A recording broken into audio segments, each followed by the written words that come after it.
This is the Definitely Uncertain podcast, brought to you by Goldrock Capital. Each week, we look at how high net worth families can improve their lives, decisions, and investments in a deeply uncertain world. We always aim to provide practical information, even if we can't offer specific investment advice.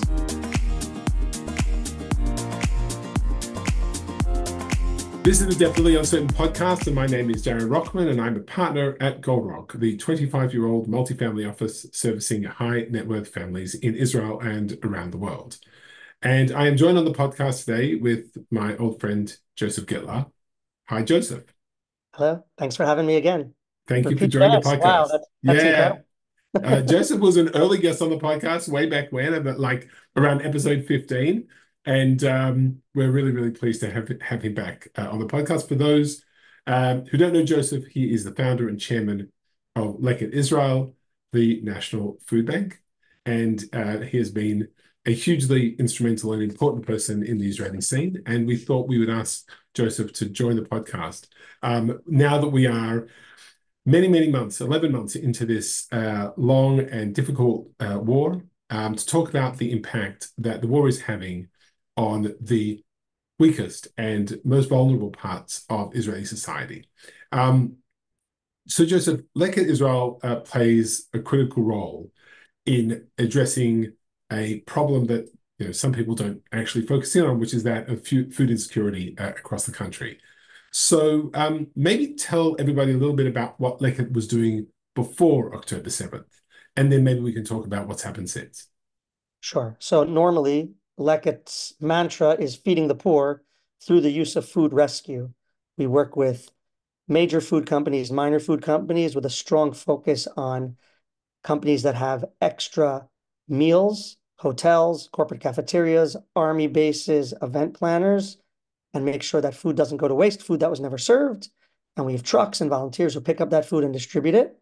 And I think what we're better known for in the far larger project, even though the first project I highlighted is how I got started, is the work we do with farmers. And that is a massive project encompassing tens of thousands of volunteers, over 100 Leket employees, and was on pace in 2023 before October 7th to distribute over 30,000 tons, which is 30 million kilos or around 70 million pounds worth of fruits and vegetables, a monumental undertaking. In fact, I was at the biggest food bank in the world last week, which happens to be in Atlanta, although the place in Houston might disagree, but I'm not getting into their turf war. And we move, and that their facility is 10 times the size of Leket's, Right. and we move more fruits and vegetables than they do because that's just been a focus of ours, wanting to give healthy, nutritious food to those in need. Amazing. So that was up to October 7th. And like every organization and every part of Israeli society, the war and the events of that horrible day have impacted Leket as well. So how has it affected your ability to continue on your mission? And how has it changed the Leket mission? So we understood on October 7th, Saturday night, we already had a Zoom call with the senior staff with the understanding we're at war, and what's going to happen to Leket will actually be quite similar to what happened in the beginning of COVID, meaning, but worse, meaning the army is not going to be open for Leket trucks waltzing in and out. Hotels are about to clear out. We thought just clear out. We didn't understand right away that they would be filled up with internally displaced people. Events are probably not going to happen. Of which there was, for those who don't know, of which we're talking about, 200,000 internal. I think I've got that number right. 200,000 internally displaced people. Yeah. Now it's down to about 100,000, and not all of them in our hotels, but it's still a substantial number of people in hotels. Although for Leket, the difference is that they're being fed. So that's a slight nuance and a change right away in our work. And of course, we understood people are going to be working from home. So that's going to disappear. So that's on that one side of the business. On the other side of the business, the rockets did major damage to the farms along the Gaza border. Our tanks, which my son is one of them, getting ready, training, and then driving into Gaza caused a lot of damage. Less well known is that one of the goals of October 7th was to hit Israeli agriculture hard. So besides the rockets, the fields were burned, agricultural equipment was blown up, irrigation equipment was destroyed, causing even greater damage than just the rocket fire. Now, the biggest issue to this day is that most foreign workers left the country, and Palestinian Arabs who were employed on those farms have not been allowed back in. Yeah, and All, maybe to give some context, yes. the Israeli agricultural sector relies on foreign workers and Palestinian workers to do the manual labor. Right. And I would say that's like most wealthy countries in the Yes, world. You get to this place of privilege where the people who live in the country don't want to do the work. And so you bring in foreign workers, and usually it's fine. It's powered our agricultural economy for decades now. And that really just disappeared in a moment. And and so, and this was sorry, and this was partially because foreign workers were both killed and also kidnapped on October 7th, which basically scared away many foreign workers from operating in the country and in these regions particularly. that is correct. And we have not been that successful at getting other or them back. They've tried, offered more money, and it has not been, and it's not just in the agricultural sector, the same issue in the construction sector, and it's causing a lot of economic pain here. So as you can imagine, everything Leket does was thrown into disarray. Okay, suddenly either we don't have any agricultural products to pick up in one of our main areas of the country, or it's too dangerous to pick up. In addition, we couldn't, there was nowhere to pick up cooked food from. So, like in COVID, we had two choices. One, wave the white flag, or two, say desperate times call for desperate measures. It wasn't really a difficult decision. We understood what we needed to do. And we also had I mean, you can always say it's about the money. But the point is that when Leket rescues a meal and delivers it to a user, it costs us $1. To buy a meal and deliver it is going to cost us $5, $6, $7. So it was just about a lot more money.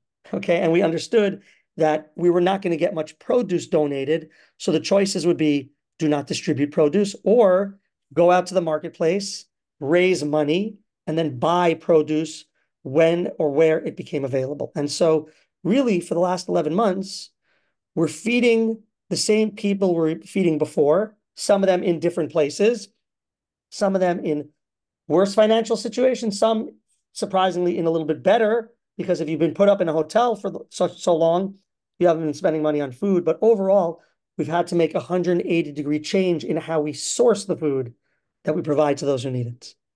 Right. And so what have you actually done in order to make up for the lack of sources that you had relied on previously? Okay, so we've purchased about 2 million cooked meals, primarily from caterers who normally give us food for free. That could be hotels, that could be event halls, helping them save jobs, putting some helping their cash flow. That project now, when we're speaking, is mostly back to normal. 11 months in, Mhm. we're buying only a couple of hundred meals a day now. We were buying 10 to 15,000 meals every day. You start So doing the math. these were pre-packaged meals being distributed throughout the country to displaced populations. Correct. And where we couldn't get to now, displaced population doesn't mean you're poor, right? Like Right. yesterday, I was Just means talking you to haven't got access to your kitchen, to your bank yeah, account, to everything. it's hard to imagine, but this guy described to me he was in Eilat, a hotel manager, Yeah.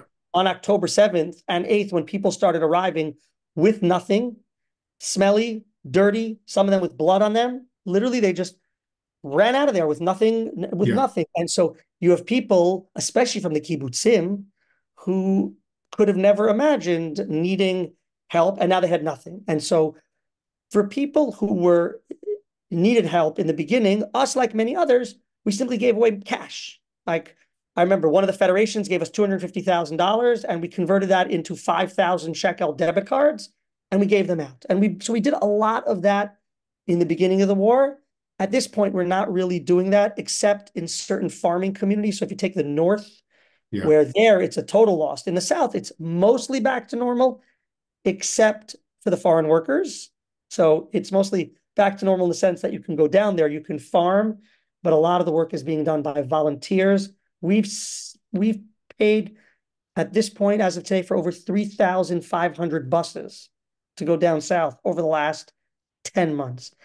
So it's been incredible. Bring volunteer farm Volunteers, yeah, and it's workers. been Yeah. incredible to see the spirit. I mean, volunteers even at the beginning who said, "We don't care about the risks. Yeah. of rockets, we're willing to go down there. And it's just an incredible feeling when you see that kind of willingness to Sure. help. But the other little point I'll make is that what we've also struggled with a bit and done our best is poor people who had to leave their communities, and the agencies that normally serve them, of course, if they're in Sderot or Ofakim, here they are spread all around the country, because unlike the kibbutzim, they really try hard to keep them together. So you have Organic organizations. Yeah. right, like kibbutz Re'im, they're living in 2 apartment buildings in Tel Aviv. And this kibbutz is living in Kiryat Gat in apartment buildings. And so the people from Sderot got very spread out. And again, so what we did in the beginning is try to get them cash in the Hmm. form of debit cards, which our CEO, and I think it's an important point, and we had a little bit of a disagreement in the beginning. He wanted every single of the 3,000 cards hand delivered to people to show them that someone cares about them. And I said, you're out of your mind. But in the end, we did it that way. Right. And it was the right decision, at least the first time. Since then, everything's been electronic. Right. But it was the right decision to show people, give them a hug, because it's not always just about the money. Sometimes it's about that personal touch, that emotion of showing. And of course, everyone understands, everyone cares. But at the end of the day, if you're in a place like Yerucham, where there maybe has not been even one siren the whole war, it just hasn't treated you in the same way. And Ra'anana is not the same as Ashkelon, and Ashkelon is not the same. It's hard to really comprehend. So showing people that people from all over the country really care about you is also important emotionally. So you focused it so far on the work that you've done with displaced populations. But of course, there was a whole world of people that you were dealing with prior to October 7th, people with serious food insecurity problems. What has happened to those people? Have they been able to access the type of help? Has their situation gotten worse? What's happened over the last 11 months? So I would say outside of the first week or 10 days, when basically everything shut down around the country, people weren't comfortable leaving their homes. Um, for most of the agencies in those places, which is most of the country, business as usual from their point of view. From Leket's point of view, it took us a few weeks to ramp up so that we could replace the meals, so we could replace the agriculture. And even those places, calls went into them in the beginning. How are you? How are your finances? Again, we're not Daddy Warbucks. We don't just have unlimited funds to give away. But again, the first few months of the war, a lot of funds were made available for us to help. And we are not a financial manager with 25 years of experience. We're not a hedge fund. Our job is not to gather money.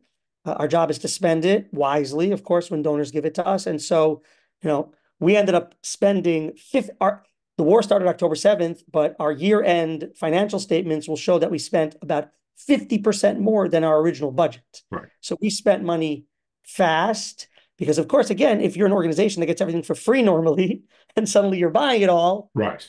that's going to change your Yeah, so that obviously made a big difference to the way your organization was run, because suddenly the demand for fundraising went through the roof.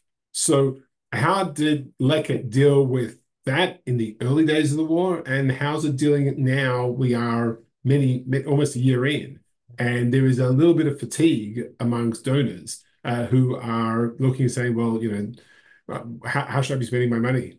Sure. So look, in the beginning, I tell people now, I never worked so hard in my life. Forget the founding of Leket. From October 7th, for those first few months, till about year end, when I said, okay, it's year end. So now, most of the money's come in. I can, relax for a few days. It was intense. I mean, some of your listeners might know our longtime development director who grew up in the same time as you did, Paul Liba, or you'll say his name differently than me, Liba. He had retired from Leket, and we said to him, Sav Shmone, you're coming back. You come back. Yeah. And for 3 or 4 months, he came back because we just needed extra help, extra writing, extra reporting. Most people understood, though, like except for one or two foundations that I felt like they're living in la la land. People understood that it's not the time to require of us your normal heavy duty reporting. Normally, we're very happy to do that. It actually teaches us a lot when we write about the work that we do. But most people understood, give us space. Right now, it's all about activity and getting as much money as we can so that we can do these projects, which are much more expensive than our normal initiatives. So that's what happened in the beginning. And people were great. And I'd say, unfortunately, because, no four-letter words on the podcast, but because we got hit so badly on October 7th, money came in from places we never would have imagined. And frankly, I Right. hope it never does again. Multinational banks and multinational companies, companies that don't even have operations in Israel, um, people who we've asked for money for years who've never given to us. And it was a wonderful feeling from that sense because you feel the goodwill that you've built up over 20 years and all the ethical behavior. Um, and that was very nice from that point of view. But from the point of view of why are we getting $1 million from this bank, which happened? Okay. Say to yourself, wow, like we're the Nebuchs right now. Like we're Yeah. back to being the Davids. Of course, that's changed. And I think if those donations hadn't come in probably within the first month, They wouldn't have come some in. of them may have never Yeah. come in. Yeah. Okay. So um, I would agree with you. There is definitely a fatigue now. Um, we don't have strong expectations of a lot of those one-off donations coming back. We did save some of the money that was donated in 2023 for 2024 that was donated for the war, because some of it also came in on December 25th. Right. And so we are able to continue the majority of our wartime activities as long as we raise our normal budget. I will say that our normal donor base seems to be going with the flow, meaning, Right. there are a few people who've said to me, I've totally dedicated myself to raising money, to donating money for items for soldiers. And that's great. Certainly not against that. I've done that myself plenty. But overall, we certainly won't raise as much money as we did in 2023. Right. I'm thankful for that in a way. But hopefully, we still have the way my team looks at it is we still have the high holidays and we still have the end of the year. So Right. hopefully we'll have some There's work to be surprises. done. And we say in Hebrew also in Leket, we say, there's I don't know, ain't something on a nace. We don't rely on miracles, but what I've learned over the years is that if you're out there and you're doing your work and you get PR, miracles happen. Our largest donor read about us in the Jerusalem Post. I always say to myself, imagine if that day, if she He happened to skip the paper, if right? she hadn't read the Jerusalem Post that day, Leket would for sure be a totally different organization today. She did so much for us over the years. Amazing. What are you gonna Amazing. say? So I suppose this is the time as we've sort of talked about, the period into December and then of course the period post-December, to mention the fact that your personal story obviously took a really major and difficult hit in January, with the death of your son-in-law, Sergeant Major David Schwarz, who was killed at the age of 26. He was married to your daughter Maytal. How that tragedy, how did that impact you? How did it impact your family? How did it impact your work at Leket? Sure. Thank you for. I know you asked if we could talk about him, and I think part of and I'll do my best to get through this with everything's emotional, but I'll try to keep my cool as much as I can. Um, if people don't, I'm going to tell you. I'll tell you. I'll tell you something. Like very personal about that. My son's bar mitzvah was 2 weeks after October 7th. Okay, you can imagine it's our last child, Yeah. hotel, big party. This kid's a real player. That was the idea. I'll send you a video afterwards, and you'll say I am telling the truth.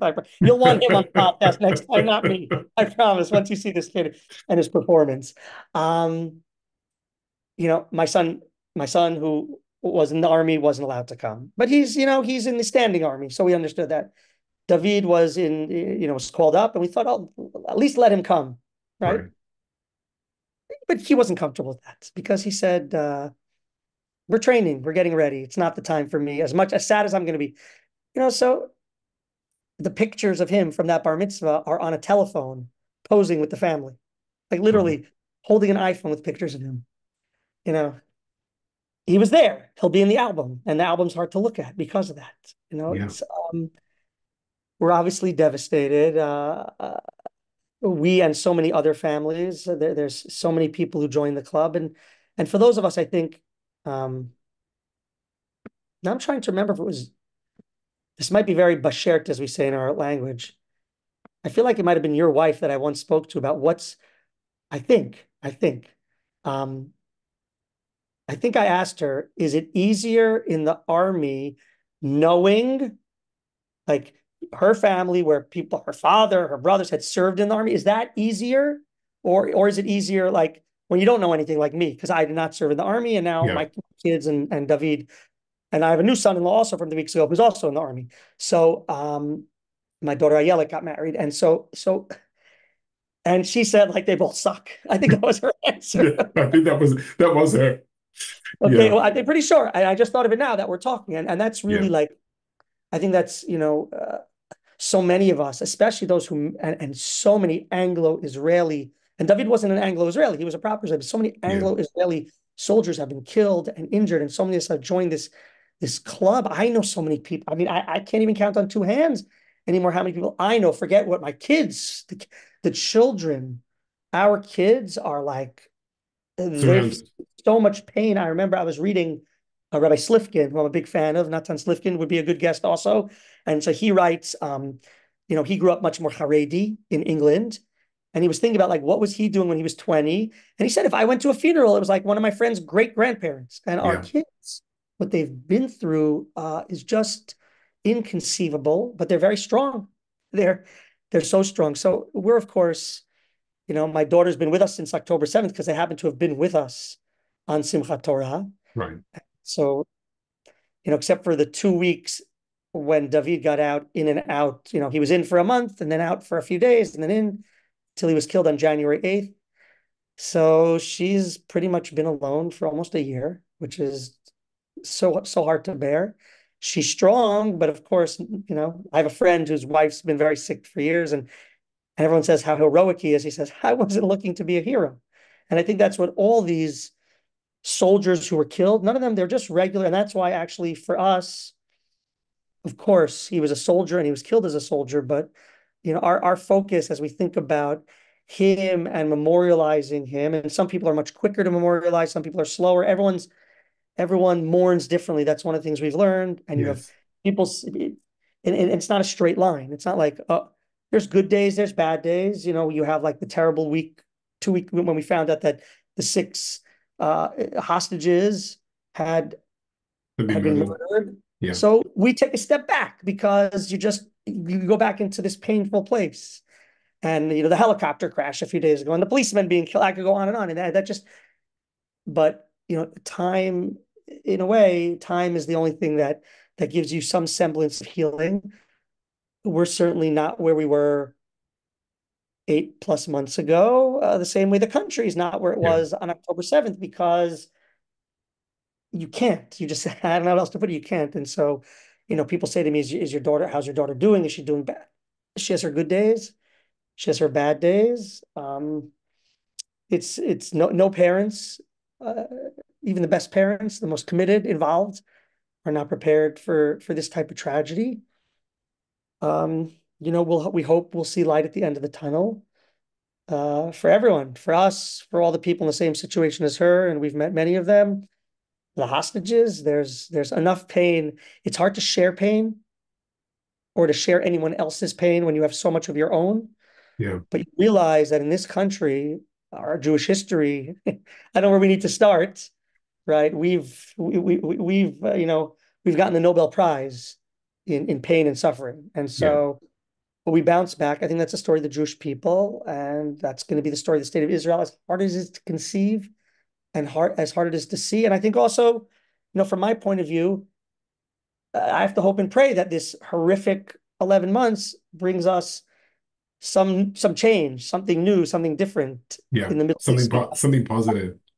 So Yeah, so maybe that leads to the next question. And again, thank you for being willing to share, sure. what is obviously deep and difficult feelings. By the way, I'll But just say to you that at this point, that's the best things we can do for him, is have people remember him. yeah, He wrote a lot of Torah, and so we're spreading that as much as we can. we were talking about it this morning. My partner David was saying that he reads that religiously every week, and I know I'll he's add not you the to the only list, one. though. I'll add you to the list. Please do, And please by the way, do. of course, we never took a look. They got married. It was printed by his grandmother and his uncle in honor of the wedding, but it was meant to be private for the family, maybe some friends. Right.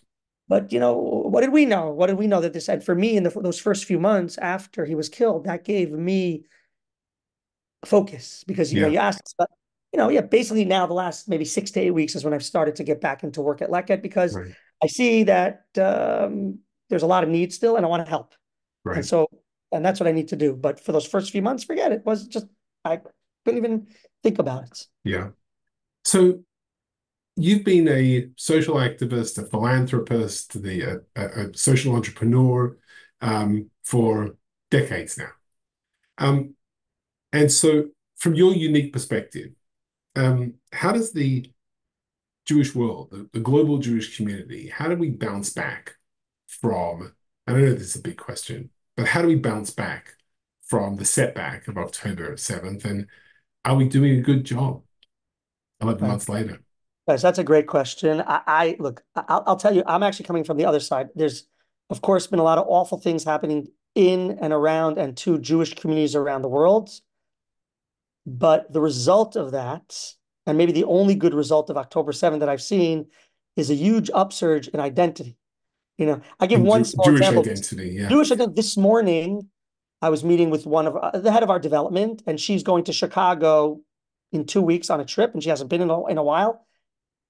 3/4 of her meetings are with brand new people that we cold emailed. We never cold email people because no one ever answers. Right. And to me, that says something. The fact that she says, I'm coming from Israel. I help poor people in Israel. Now, it could be people just want to meet her because it's kind of like a mutual friend of ours who had the misfortune of working very briefly for Bernie Madoff. And he put it on his resume, which at the time I told him, you're an idiot for putting on your resume. He had endless interviews for a job, but that's only because people wanted to get the dirt and they thought he knew something when he didn't know anything. Right. Right. So I'm hoping it's not just people wanting to hear some insider information, even though I tell people. Let's just be very clear. There is no other parallel between Joseph and Leket and Bernie Madoff Fair other enough. than that. By the way, including our donor base, which I will tell you, we had no hits from Bernie Madoff. Right. I guess we had the right kind of donors. You They weren't did. being preyed upon in country clubs. And so, look, I'm an optimistic person generally. So I have to try to look at it with those lenses on because the hit of October 7th is not something for the Jewish people to come back from. It's it's the state of Israel, it's the army, especially it's Yeah. Israeli society. But of course, every time there's a tragedy, a nightmare in Israel, we all come together. There are going to be hundreds, if not thousands, of incredible new not-for-profits that started as a result of the war, which are going to keep on going because they're doing such important work. And if Hamas, I look at it, Hamas struck when they struck, probably partially, or maybe not only partially, because they saw what was going on in Israeli society and they're astute and we didn't respect them. But if they thought that all those people who were protesting and weren't coming for their reserve duty weren't going to show up, then they really don't understand our society or the Jewish people. Because Yeah. why did we not have enough equipment in the weeks after October 7th?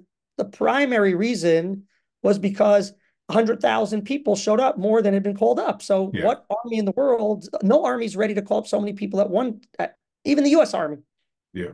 isn't ready Yeah. for that. And so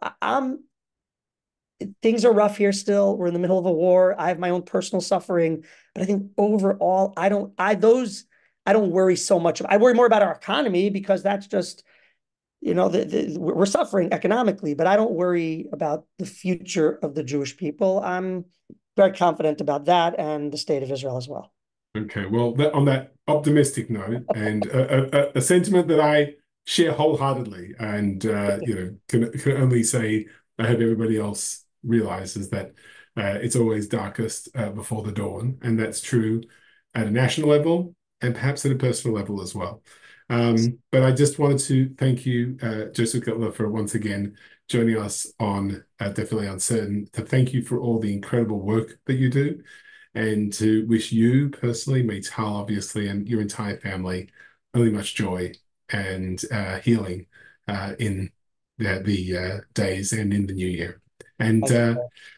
and to everybody, thank you for listening to this. Well, this turned out to be, I think, a special episode of the podcast. And thank you for all for tuning in. And there'll be more podcasts coming your way soon. Bye bye.